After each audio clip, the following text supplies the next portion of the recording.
the magical moment of conducting, which is you go onto a stage, there's an orchestra sitting, they're all, you know, warming up and doing stuff. And I go on the podium, you know, this little office of a conductor, or rather a cubicle, you know, an open space cubicle with a lot of space. And in front of all that noise, you do a very small gesture, something like this, not very pomp, not very sophisticated, this. And suddenly, out of the chaos, order. Noise becomes music. And this is fantastic, and it's so tempting to think that it's all about me. All those great people here, virtuosi, they make noise, they need me to do that. Not really. If it were that, I would just, save you the talk and teach you the gesture.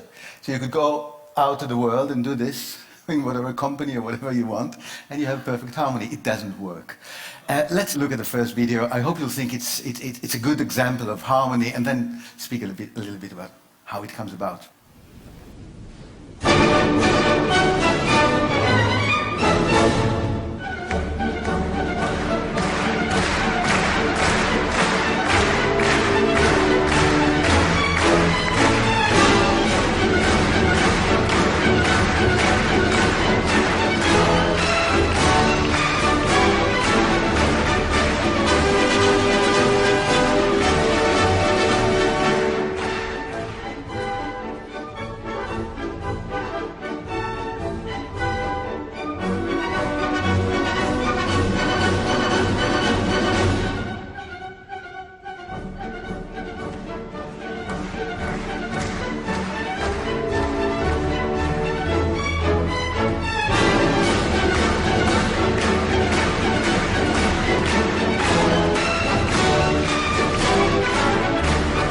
Was that nice?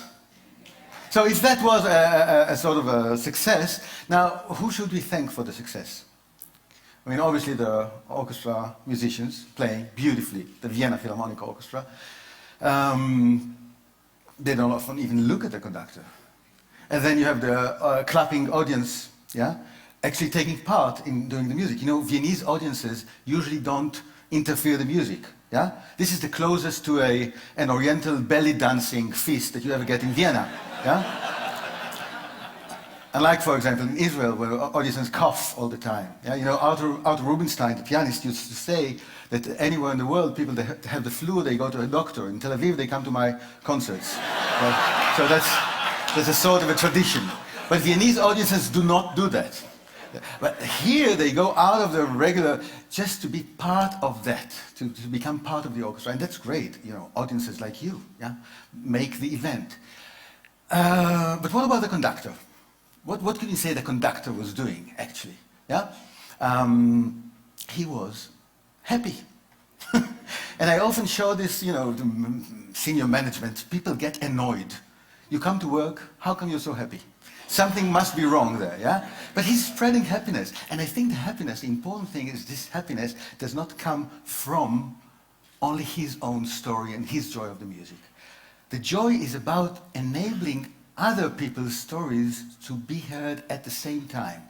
You have the story of the orchestra as a professional body. You have the story of the audience as a community. Yeah? You have the stories of the individuals in the orchestra and in the audience. And then you have other stories, unseen. People who built this wonderful concert hall. Yeah? People who made those, Stradivarius, Amati, all those beautiful instruments. And all those stories are being heard at the same time. This is the true experience of a live concert. That's a reason to go out of home. Yeah? But not all conductors do just that. Let's see somebody else, a great conductor, Riccardo Muti, please.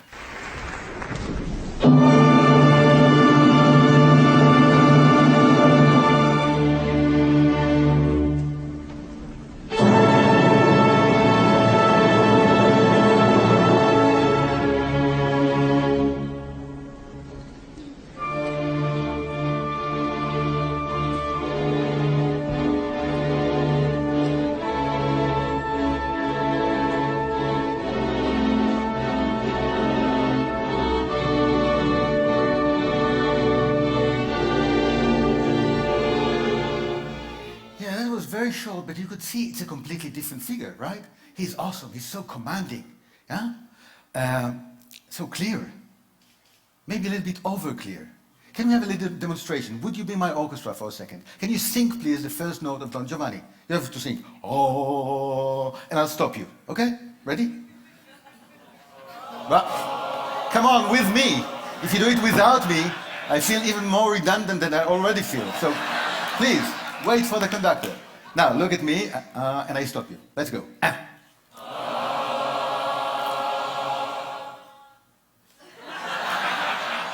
So we'll have a little chat later, but there's a vacancy for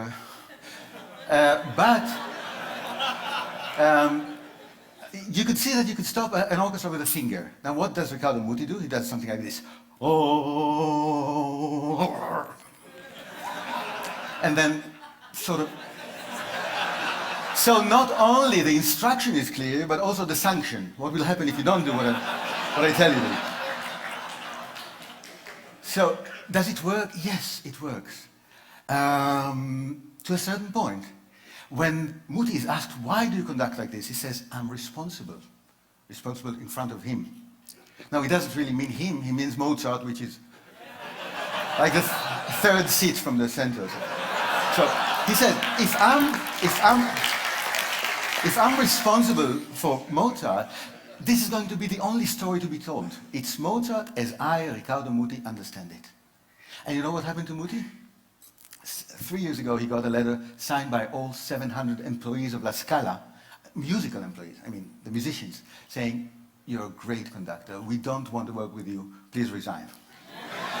Why? Because you don't let us develop. You're using us as instruments, not as partners, and our joy of music, etc., etc. So he had to resign. Isn't that nice? No, he's a nice guy. He's a really nice guy. But well, can you do it with less control or with a different kind of control? Let's look at the next conductor, Richard Strauss.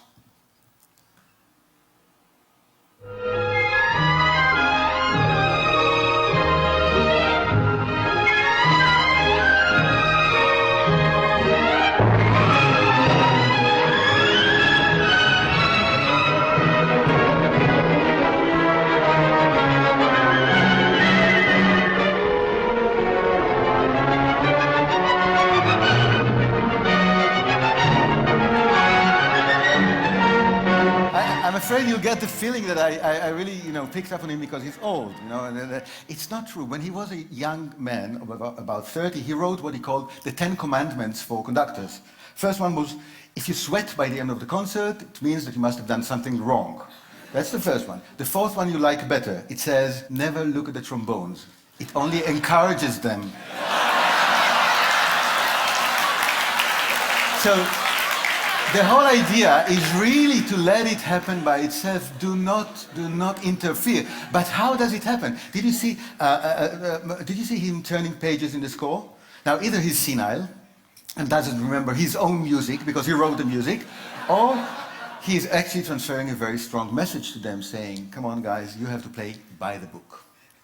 So it's not about my story, it's not about your stories, it's only the execution of the rhythm music, no interpretation. Interpretation is the real story of the performer. So no, doesn't want that. That's a different kind of control. Let's see another super conductor, a German superconductor, Herbert von Karajan, please.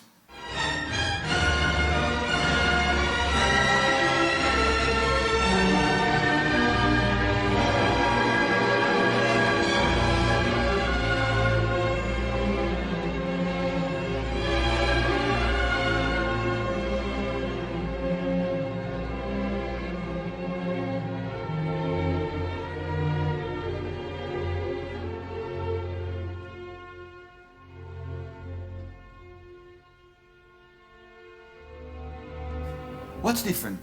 Did you see the eyes? Closed. Did you see the hands? Did you see this kind of movement? Let me conduct you twice. Once like a Muti, and you'll clap. Just once, and then like Karajan. Let's see what happens, okay? Like Muti. Be ready? Because Muti... Okay? Ready? Let's do it. And then. Good. Now like a Karajan. Since you're already trained, let me concentrate, close my eyes. Come. Why not together? Because you didn't know when to play. Now, I can tell you, even the Berlin Philharmonic don't know when to play. Yeah? But I'll tell you how they do it. No cynicism. This is a German orchestra, yes? They look at Karajan, and then they look at each other. Like, do you understand what this guy wants? And after doing that, they really look at each other, and the first players of the orchestra lead the whole ensemble in playing together. And when Karajan is asked about it, he actually says, yes, the worst damage I can do to my orchestra is to give them a clear instruction, because that would prevent the ensemble, the listening to each other that's needed for an orchestra. Now that's great. What about the eyes? Why are the eyes closed? Yeah? There's a wonderful story about Karajan conducting in London, and he cues in a flute player like this. The guy has no idea what to do. So, Maestro, with all due respect, when should I start? What do you think Karajan's reply was? When should I start? Oh yeah. He says, you start when you can't stand it anymore. Meaning that you know you have no authority to change anything. It's my music. The real music is only in Karajan's head, and you have to guess my mind. So you are under tremendous pressure because I don't give you an instruction, and yet you have to guess my mind. So it's a different kind of a very spiritual, but yet very firm control. Can we do it in another way? Of course we can. Let's go back to the first conductor we've seen. Carlos Kleiber, his name. Next video, please.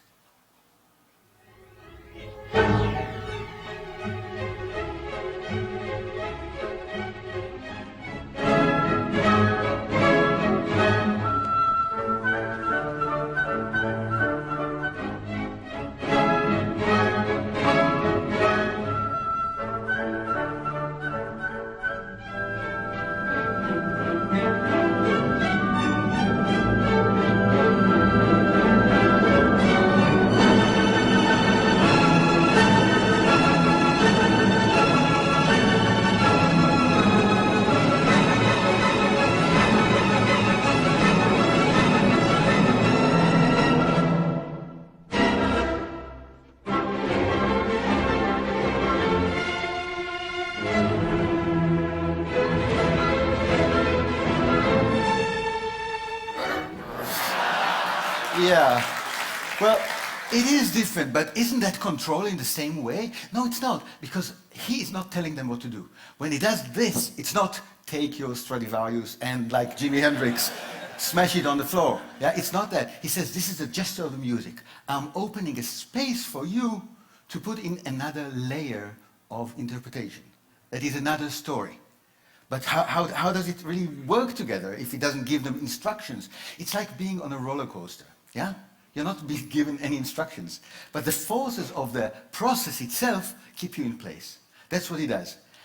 But the interesting thing is, of course, that the roller coaster does not really exist. It's not a physical thing. It's in the players' heads. And that's what makes them into partners. You have the plan in your head. You know what to do, even though Kleiber is not conducting you, but rather here and there and that. You know what to do, and you become a partner, building the roller coaster, yeah, with sound, as you actually take the ride. This is very exciting for those players. They do need to go to a sanatorium for 2 weeks later. But it is very tiring, yeah. But it's the best music making like this. But of course, it's not only about motivation and giving them a lot of physical energy. You also have to be very professional. And look again at this Kleiber. Can we have the next video quickly to see what happens when there's a mistake? Again, you see the beautiful body language.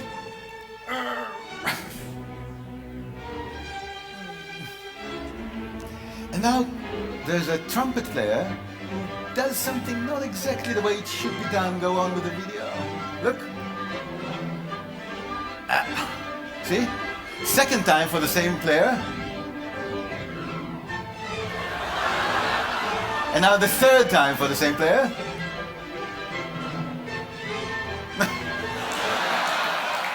Wait for me after the concert. I have a short notice to give you.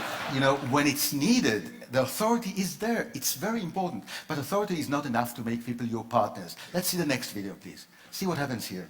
You might be surprised having seen Kleiber as such a hyperactive guy. He's conducting Mozart. whole orchestra is playing. Now something else. Huh.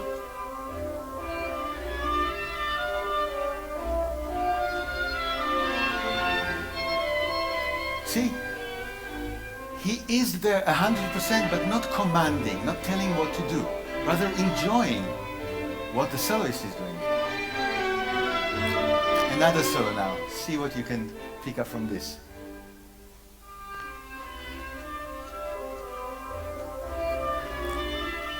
Look at the eyes. Okay. You see that? First of all, it's a kind of a compliment we all like to get. It's not a feedback. It's, yeah, it comes from here. So that's a good thing. And the second thing, it's about actually being in control, but in a very special way. When Kleiber does, do you see the eyes going from here? Come, you know what happens? Gravitation is no more. Kleiber not only creates a process, but it also creates the conditions in the world in which this process takes place. So again, the oboe player is completely autonomous and therefore happy and proud of his work and creative and all that. And the level in which Kleiber is in control is a different level. So control is no longer a zero-sum game. You have this control, you have this control, and all we put together in partnership brings about the best music. So Kleiber is about process, Kleiber is about conditions in the world, but you need to have process and content to create a meaning. Lenny Bernstein, my own personal maestro, since he was my great teacher, Lenny Bernstein always started from the meaning. Look at that, please.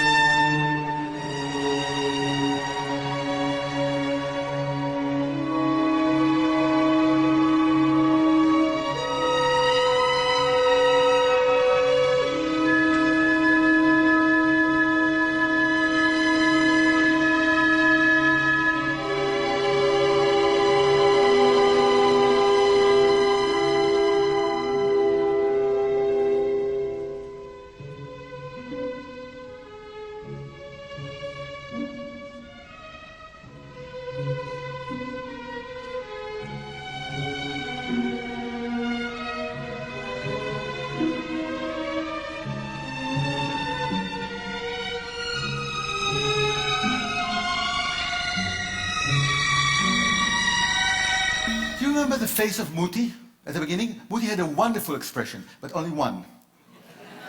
Did you see Lenny's face? You know why? Because the meaning of the music is pain. And you were playing a painful sound, and you look at Lenny, and he's suffering, but not in a way that you want to stop. He's suffering like, enjoying himself in a Jewish way, as they say. Yeah? Not only suffering, but you can see the music on his face. You can see the baton left his hand, no more baton. Now it's about you, the player, telling the story. Now it's a reverse thing. You're telling a story, and you're telling a story, and even briefly, you become the storyteller to which the community, the whole community, listens to. And Bernstein enables that. Isn't that wonderful? Now, if you're doing all the things we talked about together, and maybe some others, you can get to this wonderful point of doing without doing. And for the last video, I think this is simply the best title. My friend Peter says, if you love something, give it away. So, please.